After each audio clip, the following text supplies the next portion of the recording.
confirming previously leaked info indicating that might be the case. But beyond that, there's a world of mystery to this footage, showing us our first official glimpse of the Marvel Cinematic Universe post Thanos' decimation. You've already watched and rewatched this thing about 1,000 times, so let's break down some of the small details you might have missed in the trailer for Avengers Endgame. Thanos, now retired to his quiet life as a big purple space farmer, has put up his armor for good as an incredibly imposing scarecrow. You can actually see the scarecrow in Avengers Infinity War, in the lower right corner of the frame, during the movie's ending sequence of Thanos looking over his crops towards the shiny sun on some unknown world. But this image has some extra significance you might not be aware of. In the 6th-issue Infinity Gauntlet comic book series, which served as the inspiration for the 2-part Infinity War story, the scarecrow is a striking image from the final issue. In the comic, the Scarecrow appears to be Thanos' only company. When the heroes come upon it, they regard it as an empty shell of what was, which may imply some interesting twists in store for the final showdown between the Avengers and Thanos. As for Thanos himself, he's only seen briefly in the trailer, running his hand over some plant life with his burnt-up Infinity Gauntlet. Does he have the strength for a second round? We'll see. After all, we're in the endgame now. After sitting out the events of Infinity War, Jeremy Renner's Clint Barton has returned for the 4th Avengers adventure, and something is very different about him. He's got a new haircut, a new samurai-inspired outfit, and he seems to be stomping the streets of Japan, hunting down some sharp-dressed victims and leaving them dead in the street for some unknown end. You alright, Clint? This is more than just a costume change. It's a whole new identity, one that Natasha seems somewhat shocked to see. Rumors have been swirling about the meaning of Clint's absence from Infinity War since before the movie even came out. The prevailing theory has been that Barton sheds his old identity, and maybe even a little bit of his morality, when his entire family presumably gets dusted at the end of Infinity War. We didn't see it go down on screen, so we don't know for sure if that's what happened. But come on, do you think Clint is booking flights to Japan to go stab people if he's got a wife and kids at home?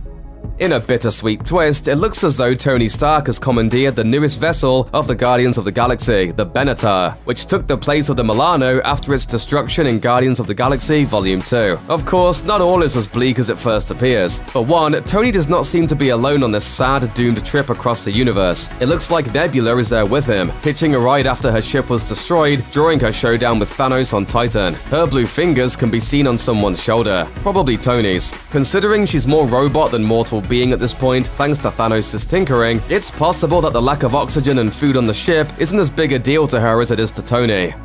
For months and months, rumors have swirled about the Avengers going back in time to undo the destruction Thanos has caused, a theory supported by leaks indicating that the production was rebuilding sets from older movies. It's hard to think of any other reason why Cap would be looking down at a photo of Peggy with such significance, unless he was about to go and find her for some reason. Other set leaks have indicated that the movie may have built a new set for Camp Lehigh, the boot camp in Captain America: The First Avenger, where a pre-super serum Steve Rogers first proved his worth. The base, located in New Jersey, was also visited in the modern era in Captain America: The Winter Soldier, and more importantly, it was destroyed. So if the movie is taking us to Camp Lehigh as the leaks suggest, then it's probably not going to be in the present day, and that would explain Cap going back to his outfit from the Winter Soldier. Sort of like when Star Trek characters have to go back in time and try their best to blend in so as to not screw up the time stream.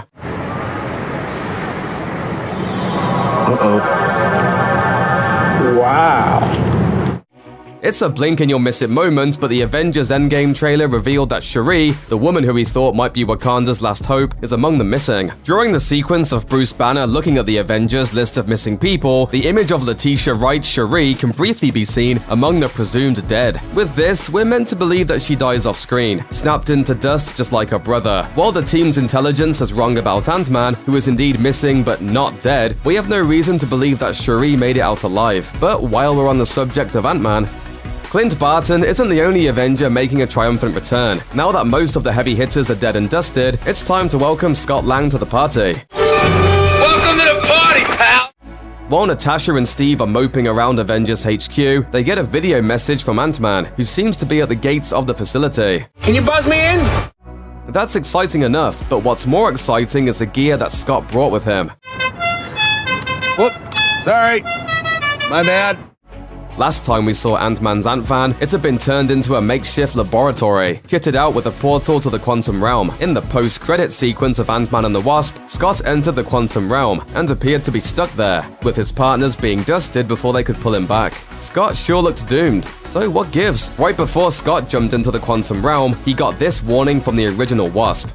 And don't get sucked into a time vortex. We won't be able to save you. It seems pretty possible that Scott used a vortex to exit the realm, depositing himself in the future, and now he's brought the time travel tech to Avengers HQ. Who would have thought Ant-Man would be so important when it came time to save the world? Probably this guy.